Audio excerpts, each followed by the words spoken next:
ఆంధ్రప్రదేశ్ రాజకీయాలలో ఎమ్మెల్సీ దువ్వాడ శ్రీనివాస్ అంశం ప్రస్తుతం సంచలనంగా మారింది. దువ్వాడ శ్రీనివాస్ దివ్వెల మాధురి అనే మహిళతో సహజీవనం చేస్తున్నారని గత 4 రోజులుగా ఆయన ఇంటి ముందే బైఠాయించి భార్య వాణి, కూతురు హైందవి పెద్ద ఎత్తున పోరాటం చేస్తున్నారు.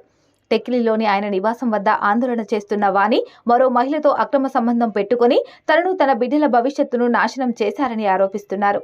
ఇక తాజాగా తన డబ్బులతోనే దువ్వాడ ఇల్లు కట్టారని, అటువంటి ఇంటిని అసాంఘిక కార్యకలాపాలకు అడ్డాగా మార్చారని దువ్వాడ వాణి మండిపడ్డారు. తన ఆస్తులు తనకు ఇచ్చి విడాకులు ఇస్తే ఎటువంటి ఇబ్బంది లేదని వాణి పేర్కొన్నారు. ప్రధానంగా వాణి ఆస్తుల కోసం పోరాటం చేస్తున్నారు. దువ్వాడ శ్రీనివాస్ మాధురి కోసం ఆస్తులు కరిగిస్తున్నారంటూ ఆరోపణలు చేశారు. ఇదిలా ఉంటే దువ్వాడ వాణి ఆరోపణలతో ప్రత్యారోపణలు చేసిన దువ్వాడ శ్రీనివాస్తో సహజీవనం చేస్తున్న మహిళ దివ్యెల మాధురి ఆస్తులు తనవేనని ఎవిడెన్స్తో రావాలని వాణికి సవాల్ విసిరారు. తాను దువ్వాడ శ్రీనివాస్కు అనేకసార్లు డబ్బులు ఇచ్చానని, అందుకు సంబంధించిన ఆధారాలు కూడా తన వద్ద ఉన్నాయని, అలాంటప్పుడు టెక్లీలో ఉన్న ఇంటిపైన తనకు కూడా హక్కు ఉంటుందని వ్యాఖ్యలు చేశారు.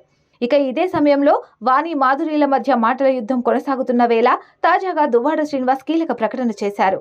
వాణికి, పిల్లలకు ఆర్థికంగా ఎలాంటి ఇబ్బందులు రానివ్వనని, వారు అడిగినవి ఏవైనా ఇస్తానని, ఒక్క ఇల్లు తప్ప అంటూ దువ్వాడ శ్రీనివాస్ వ్యాఖ్యలు చేశారు. తాను చనిపోయే వరకు ఈ ఇంట్లోనే ఉంటాను అంటూ టెక్లీలోని ఇంటిపైన తేల్చి చెప్పారు. ఇదే సమయంలో మాధురిది డ్రామా కాదని, డిప్రెషన్ అంటూ ఆయన వ్యాఖ్యలు చేశారు. నాపై ట్రోల్స్ చేస్తూ మాధురిని కూడా బలి చేశారని ఎమ్మెల్సీ దువ్వాడ శ్రీనివాస్ ఆవేదన వ్యక్తం చేశారు. వాణి అడిగిన వాటాలో ఆ ఒక్కటి తప్ప ఏమడిగినా ఇస్తానంటూ దువ్వాడ శ్రీనివాస్ తేల్చి చెప్పారు. అయితే వాణి మాత్రం టెక్కిలిలోని ఇంటిపైన గట్టి పట్టుపడుతున్నారు. ఆ ఇల్లు తమకు, తమ పిల్లలకు రావాల్సిందేనని తేల్చి చెబుతున్నారు. మరి ముందు ఈ వ్యవహారంలో ఏం జరగబోతుంది అన్నది తెలియాల్సి ఉంది.